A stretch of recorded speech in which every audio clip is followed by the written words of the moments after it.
Assalamualaikum warahmatullahi wabarakatuh. Perkenalkan, nama kakak Kak Sidik. Saya mentor sosiologi antropologi. Yuk simak videonya. Oke, kita masuk ke materi antropologi, yaitu mobilitas sosial.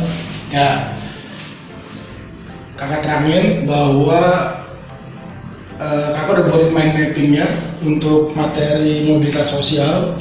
Ya, di sini terbagi menjadi pengertian, lalu faktor-faktor pendorong, bentuk-bentuk, dan tentunya nanti bagian mobilitas sosial. Nah, yang pertama kita masuk ke definisi sosial. Ya, buat adik-adik mungkin udah tahu sering dengar kata-kata mobile. Ya, mobile kalau secara umum artinya gerak. Mobilitas sendiri dari bahasa Yunani yang artinya mobilis. Ya, pengertiannya bisa dibagi menjadi perubahan, pergeseran, dan banyak bergerak. Ya, jadi mobilitas sosial kan pergerakan atau dinamika sosial masyarakat. Nah, kita masuk ke faktor-faktornya. Dalam faktor apa sih orang melakukan mobilitas sosial? Yang pertama ada dibagi menjadi struktural.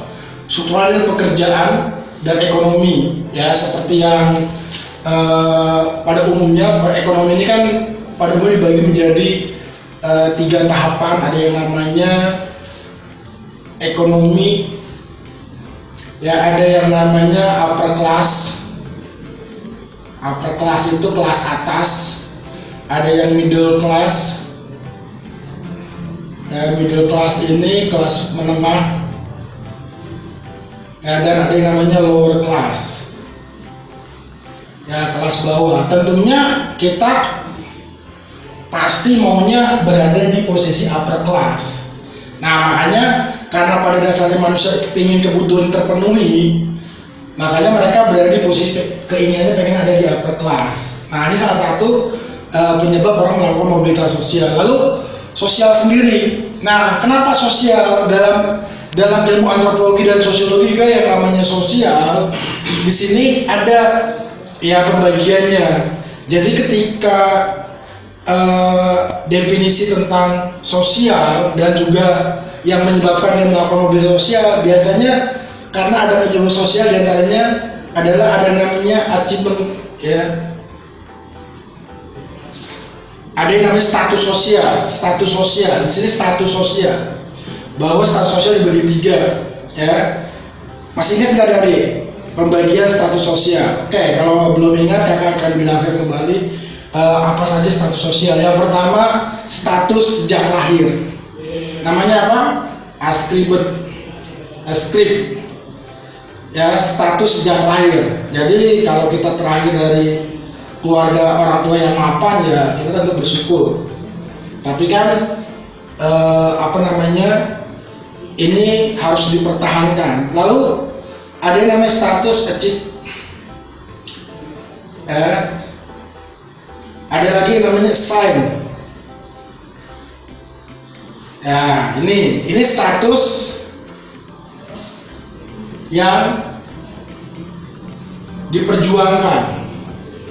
Status yang harus diperjuangkan. Contohnya adalah kalian sekolah. Ya, kita sekolah. Salah satu fungsi sekolah adalah mempersiapkan masa depan.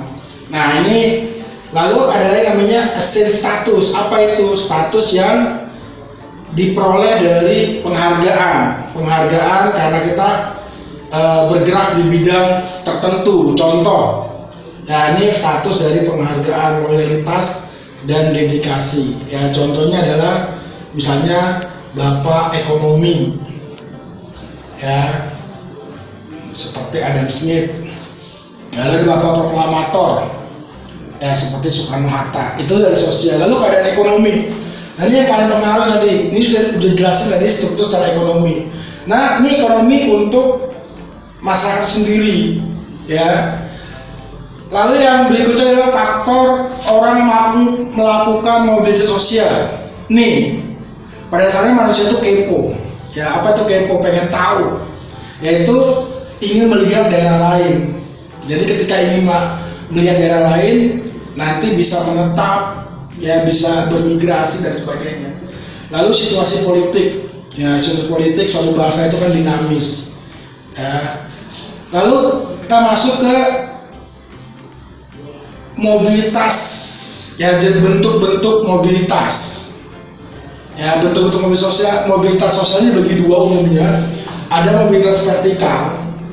Yang namanya vertikal ini kan ya garis lurus. Ada atas, ada bawah. Yang namanya atasnya namanya naik, climbing. Ya, ini climbing. Yang namanya turun itu yang namanya sinking. Ya, turun ini sinking. Nah, lalu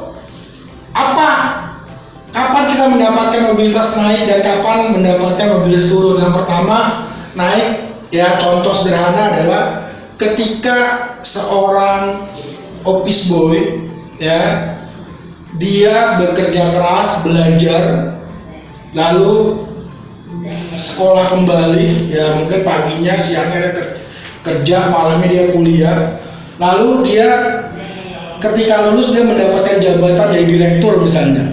Berarti seorang office boy itu mengalami mobilitas sosial dari yang namanya mobilitas bawah lalu naik menjadi climbing. Lalu kapan mobilitas vertikal turun? Ini seorang contoh sederhana apa? Contoh sederhana adalah seorang koruptor. Seorang koruptor, ya, biasanya koruptor ini mempunyai jabatan yang strategis.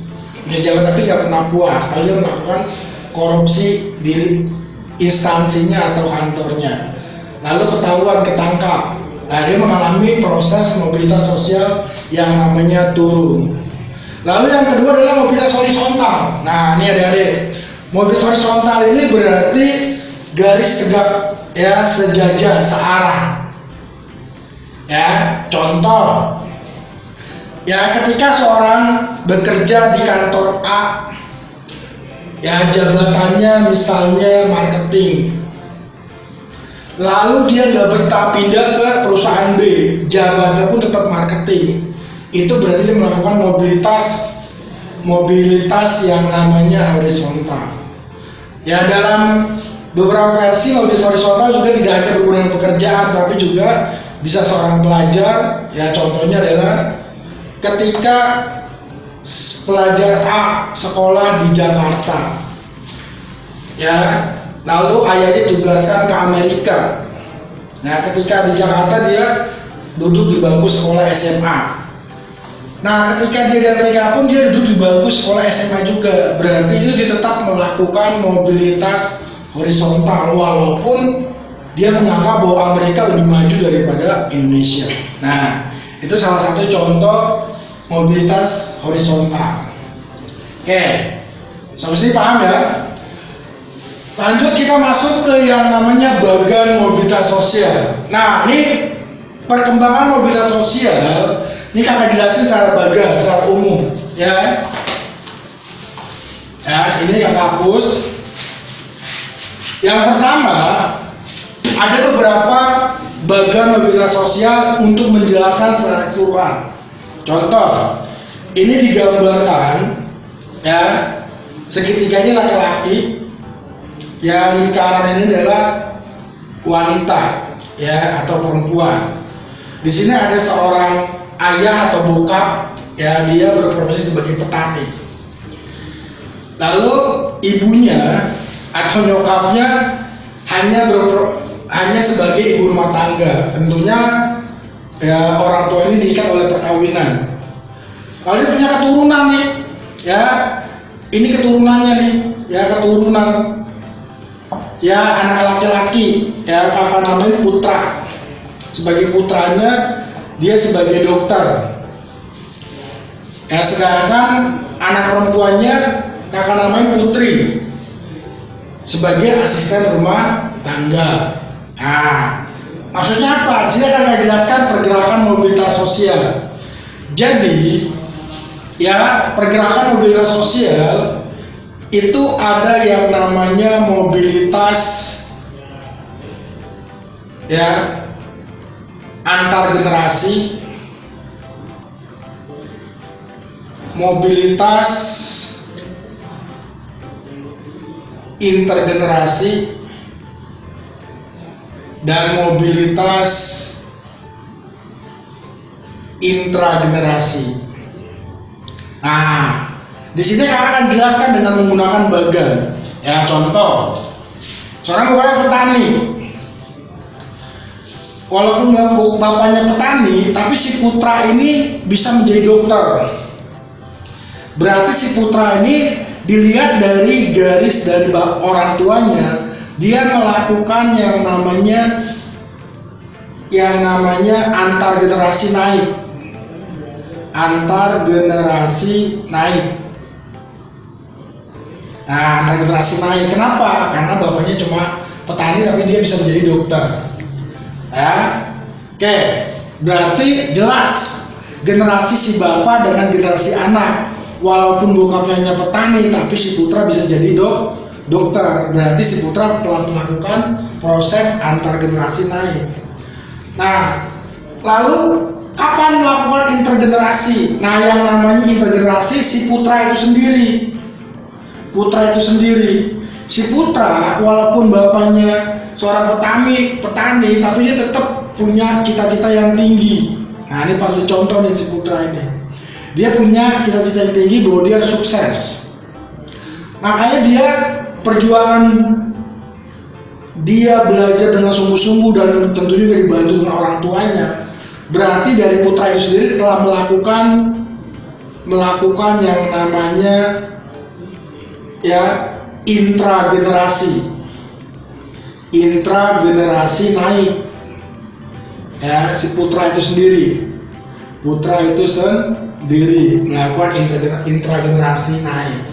Lalu kapan yang melakukan yang namanya intergenerasi? Nah, pengertian dari inter itu berarti lebih dari satu. Tapi dalam satu generasi, berarti ini di sini melibatkan adiknya, namanya si putri. Si putri ini ternyata hanya jadi asisten rumah tangga. Mudah-mudahan tidak jadi asisten rumah tangga di rumah kakaknya ya. Oke, jadi si putri. Jadi ketika si putra dikaitkan dengan si putri, ya berarti ini telah melakukan antara putra dan putri terjadi yang namanya intergenerasi. Intergenerasi dari mana? Ini bisa naik, bisa turun. Kalau dilihat dari putra naik. Tapi kalau dilihat dari si putri turun. Ya, atau yang namanya sinking. Ya. Nah, nih. Jadi kalau garis besarnya mengenai bagan ini telah melakukan antar generasi adalah ini generasi ayah dan anak. Ya, ini berarti dirinya sendiri. Ya,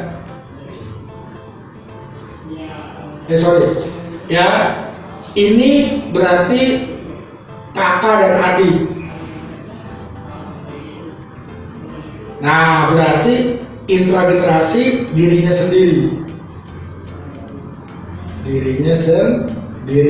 Nah, inilah garis besar materi mobilitas sosial. Jadi adik ini tentu bisa membedakan ya kapan melakukan mobilitas naik, kapan melakukan mobilitas turun, lalu juga faktor pendorongnya, bentuk-bentuknya juga jenis-jenisnya atau perubahan-perubahan mobilitas ya, entah itu antar generasi naik, mobilitas intergenerasi maupun mobilitas intragenerasi. Jadi biasanya ini adik-adik bingung nih ngebedain antara intergenerasi dengan intragenerasi.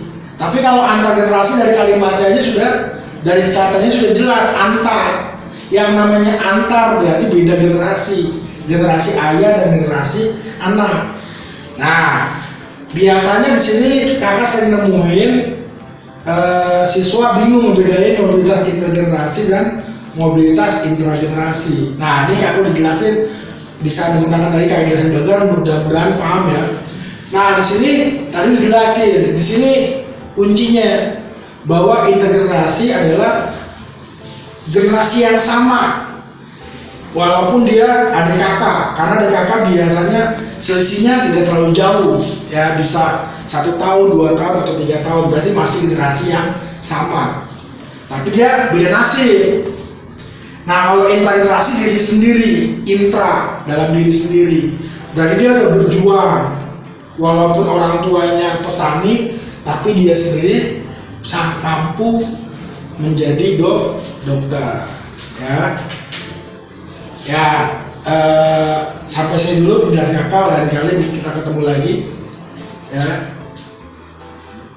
Oke, sekian video dari kakak. Bila ada yang kurang paham, silahkan komen di kolom komentar atau di grup kelas. Bye.